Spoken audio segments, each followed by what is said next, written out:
to know enough. Too old to play the part, too cool for showing up. Too dumb to say what's smart, so I'm a substitute waiting for the game to start. But I ain't trying to get played like change your heart. And may I park and find me another ride. I'm letting Florence tell you how I feel inside.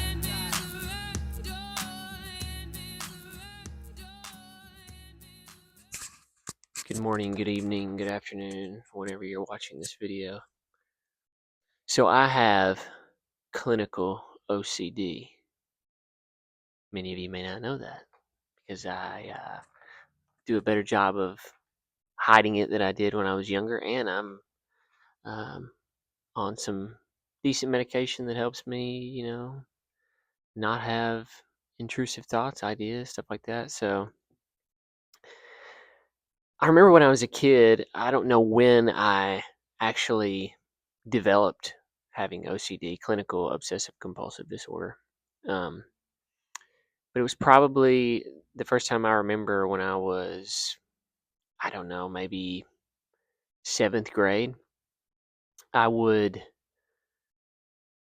tie my shoes, and if I had what I would say a bad thought, I don't know what the technical term is for, you know, for what that is, intrusive thought, whatever.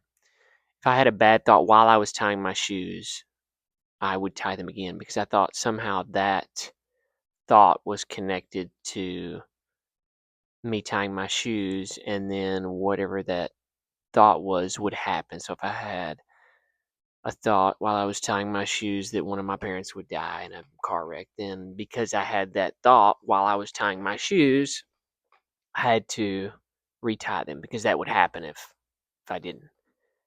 And this went on basically throughout my whole life through just I would check doors, just the classic type.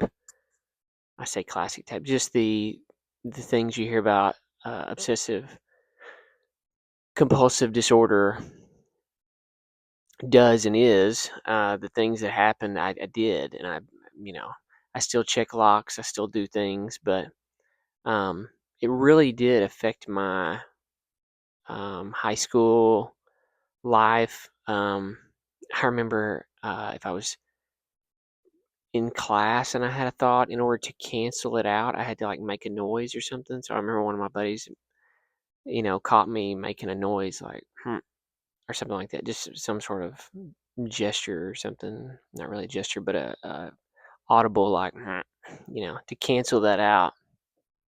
He was like, "Hey man, what are you doing?" I'm like, "Nothing." I mean, you just play it off the best you can.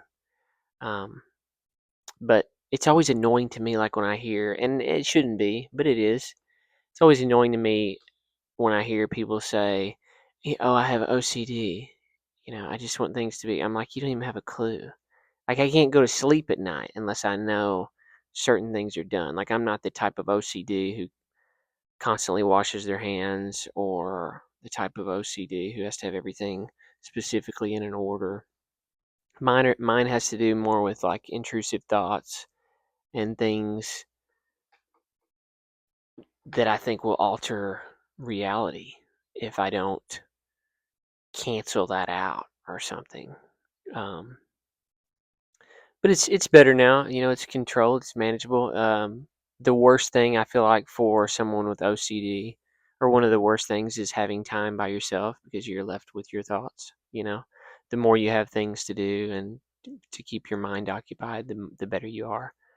Um, and I say all that to say this: in some ways, it's like what they call in philosophy. It's a term, I don't know. I think it's called agalma, which means like cure and poison, like a blessing and a curse at the same time.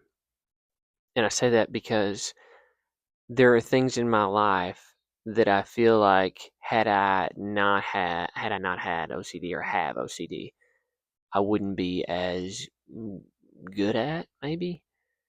Like attention to detail. I'm very attention to detail oriented. Like I remember especially in school, whether it be trying to pick up a girl or play out a conversation in my head, like a debate or something like that. I would try to think of every single scenario so that I would have a rebuttal, or I would have something to say if X was said. I would know what to say, as a retort or a response. And I feel like in some ways it's a blessing and a curse, because in a lot of different ways it has helped me be very detail oriented and thinking through things like, how will this make this person react if I say this? How will this affect that if I do this, or whatever it is in business and um, whatever. But it's also a curse because you overanalyze everything. You overthink everything to the point to where you're overcooking the steak at some point. Like it's diminish. It becomes like diminishing returns. So yeah,